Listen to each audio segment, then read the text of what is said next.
Salve e benvenuti nel mio canale. In questo video vi dimostrerò come si prepara una delle colle più antiche utilizzate dagli esseri umani, e cioè la colla d'ossa. Questa colla è accertata il suo utilizzo già dagli antichi egizi e parecchie strutture lignee assemblate con questa colla 5000 anni fa sono ancora incollate perfettamente, a dimostrazione della sua tenacia. È estratta dalla bollitura principalmente di ossa di bovini. È una colla completamente naturale, non presenta additivazione chimica, è completamente biodegradabile, è completamente atossica, è stata utilizzata fino agli anni 30-40, viene ancora utilizzata per il restauro di qualità. Che vantaggi dà? 1. Ha un'altissima resa e un costo bassissimo. Questo contenitore da 750 grammi l'ho pagato 8 euro. Ha una particolarità unica nel settore degli incollaggi, cioè è reversibile addirittura anche dopo secoli e secoli che è stato incollato un pezzo. Basta riscaldare il pezzo con acqua tiepida per alcune ore, mettere degli stracci umidi, il prodotto rinviene, si riammorbidisce e il pezzo si può staccare. Pensate a una sedia antica che si è rotto un piolo perché magari i tarli hanno mangiato tutto il piolo e si può staccare i monconi rimasti, ripulire il pezzo con l'acqua tiepida, i fori ripulirli, poi rifare il pezzo uguale, rispennellare con questa nuova colla e ricollocarlo come erano in origine. Questo i prodotti chimici, che io sappia, non lo fanno. L'unico svantaggio di questa colla, ma non è uno svantaggio, è una sua caratteristica, è che va preparata. Praticamente va messa in ammollo per farla reidratare con l'acqua comune e poi va cotta una 25-30 minuti a bagnomaria. Questa va usata a caldo, appena fatta. Quella che rimane nel contenitore non è da buttare, si raffredda, si riaddensa, ma il giorno dopo basta riscaldarla e rinviene un'altra volta. Oltre a essere utilizzata per l'incollaggio, può essere miscelata anche con materiali inerti, polvere di marmo, calcare, gesso, e è utilizzato anche come stucco. Non veniva utilizzato solo in falegnameria, veniva utilizzato anche per uso artistico in genere, forse anche sui marmi. In falegnameria può essere mischiato con polvere di legno e fungere da stucco per ritappare i buchi dei tarli. Adesso vi illustro come si prepara. La sua preparazione è estremamente semplice. Necessitiamo di un barattolo in vetro, la colla, e semplice acqua. Versiamo nel contenitore in vetro pulito e aggiungiamo acqua fino a coprire le perline. Ecco, già questo è sufficiente. Nel giro di 10 minuti, un quarto d'ora, tenderanno a gonfiarsi. Nel passaggio successivo avremo bisogno di una fonte di calore, nel mio caso utilizzo un fornellino elettrico, poi avremo bisogno di un contenitore per mettere a bagnomaria. Io mi sono preparato questo barattolo nuovo, mai utilizzato, di vernice col manico. Sul fondo poggerò un pezzetto di legno, non far toccare il fondo del barattolo a contatto con la superficie calda. Aggiungerò nuovamente acqua.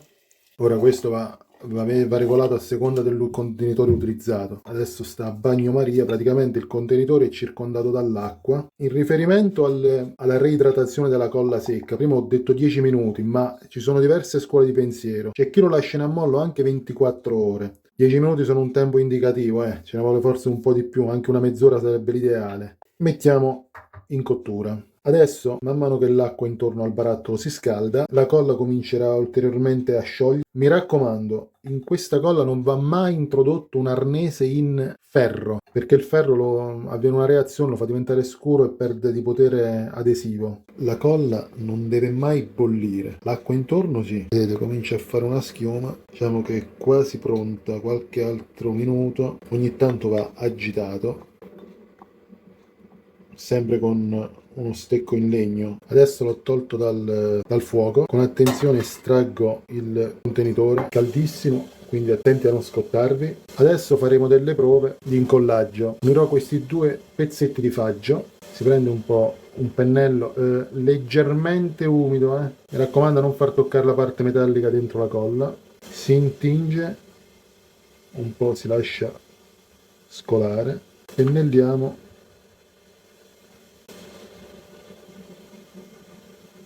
Ora li unisco, li metto sotto pressione per circa 24 ore. li lasciamo così. Un altro esempio, pennelliamo un po' qua, questo va fatto tutto a caldo, se si raffredda o si comincia ad aggrumare non rende più. Magari diamo una prima imprimitura così, poi che comunque c'è una componente acquosa che viene assorbita dal legno. Adesso lo poggio, lo faccio scorrere un po' così e anche a questo mettiamo un peso di 3 kg. Ecco fatto. Adesso non ci resta che attendere 24 ore circa e faremo la prova di resistenza dell'incollaggio. Faremo anche un altro esperimento per vedere come funziona come stucco. Utilizzerò della polvere di marmo, ne prenderò un po' e lo miscelerò con un po' di colla. Questo è un esperimento che non ho mai fatto, ma adesso mi trovo, proviamo, vediamo cosa ne esce. Ecco, adesso qui abbiamo ottenuto, sembra proprio uno stucco. Lo posso pure addensare con un altro po' di polvere di marmo. Sono curioso di vedere che risultato darà. Cioè, questo è un prodotto completamente naturale. Cioè, se non è fatto di pietra macinata e colla animale. Ho visto che è tornato dello stesso colore della pietra originaria che ho usato per ottenere quella polvere di pietra. Un calcare. Il marmo non è altro che un calcare più di qualità. Comunque stiamo sempre parlando di calcare, anche polvere di marmo o polvere di pietra bianca. Lo lascerò così e vediamo tra 24 ore come è diventato. Eccoci tornati dopo 24 ore. Adesso facciamo delle prove di tenuta di questa colla. Questa è la tavoletta che avevo incollato, che non si spiccica.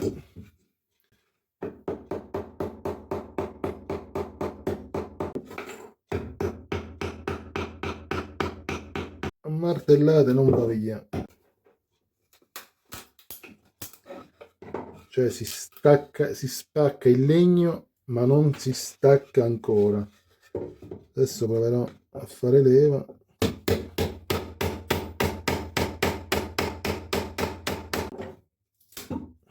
Si spacca il legno, ma resta ancora attaccato. Cioè una colla completamente naturale. Ecco perché i mobili antichi sono arrivati fino a noi. Poi vi farò vedere pure come si stacca con l'acqua calda. Sto mettendo dell'acqua a bollire appositamente per farvi vedere la reversibilità di questa colla naturale. Adesso torniamo a questo messo con i morsetti, magari vedete, si stacca a pezzettini, ma vedete qui c'era la colla, non si è staccata la colla perché vedete qua c'è ancora legno, si è portato appresso un pezzo dell'altro legno. Come tenuta diciamo che non abbiamo da lamentarci. Questo è il famoso stucco che avevo preparato.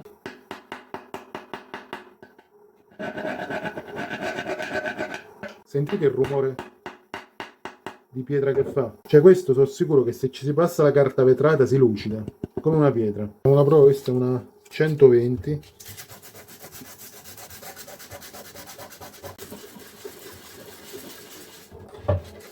Cioè guardate qua, sembra proprio pietra. Comunque adesso passiamo a vedere come rinviene questo. Vediamo un po'. Questa è acqua che sta bollendo.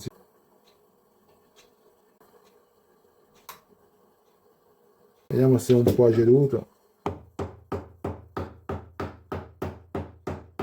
Il prodotto è reversibile, ma fortunatamente non facilmente, altrimenti la sedia, immaginate un po'. Questo in realtà andrebbe messo con uno straccio, lasciato a riscaldare. Io lo sto velocizzando giusto per i tempi video, per non fare un video che dura 3 ore. Adesso provo a infilare lo scalpello.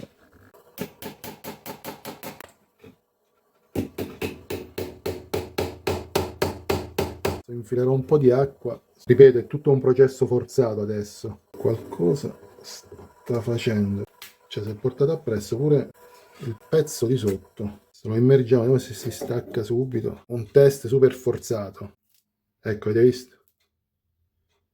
Questo è stato ipervelocizzato per rendervi l'idea. Ora, se questo fosse un mobile antico che ha perso un piede, non è che ci mettiamo a trapanare, a fare, la colla chimica non sarebbe praticabile, si distruggerebbe. Invece questo con la pazienza, perché per il restauro ci vuole sempre la pazienza, se uno ha fretta non deve fare niente col restauro. Un altro vantaggio non da poco di questa colla, che quando è secca è perfettamente carteggiabile, cioè non sporca la carta vetrata, non è gommosa, si lascia tagliare dalla carta vetrata, anche una piccola sbavatura con uno scalpello, mettiamo ci fosse un giunto così e ci fosse una sbavatura all'angolo, si taglia leggermente e salta a un certo grado di croccantezza, ecco, a dispetto delle colle sintetiche che hanno sempre una tendenza al morbido, al gommoso, che sporcano le carte vetrate. Allora penso che possiamo provare a sciogliere questo stucco con dell'acqua calda, vediamo se rinviene pure lo stucco oppure...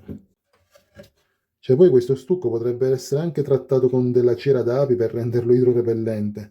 Un po' con l'acqua rinviene pure lo stucco. Però se questo stucco fosse stato trattato con della cera d'api, altro prodotto naturale, cioè vediamo quante cose, vedete quante cose ci dà la natura per fare dei lavori perfetti, bellissimi, riparabili e non inquinanti, non tossici per noi, non tossico per l'ambiente. Se questa tavola la butto, marcirebbe tranquillamente, pure questa con l'acqua marcirebbe, divorata dai microrganismi, tornerebbe a diventare humus per la terra, la roccia diventerebbe nuovo calcare che pietra, quindi meglio di così non è che ce ne siano tanti di prodotti che hanno questa vasta copertura a basso costo, usabilità, riutilizzo, non inquinante, questo non emette nulla. Ultima cosa e poi chiudo, questo che è rimasto nel barattolo è diventato gommoso, sembra proprio gomma. Se lo metto nell'acqua calda a bagnomaria rinviene, ritorna liquido, però se è lasciato all'aria aperta per alcuni giorni senza essere usata, comincerà, essendo un prodotto completamente naturale, a sviluppare la muffa.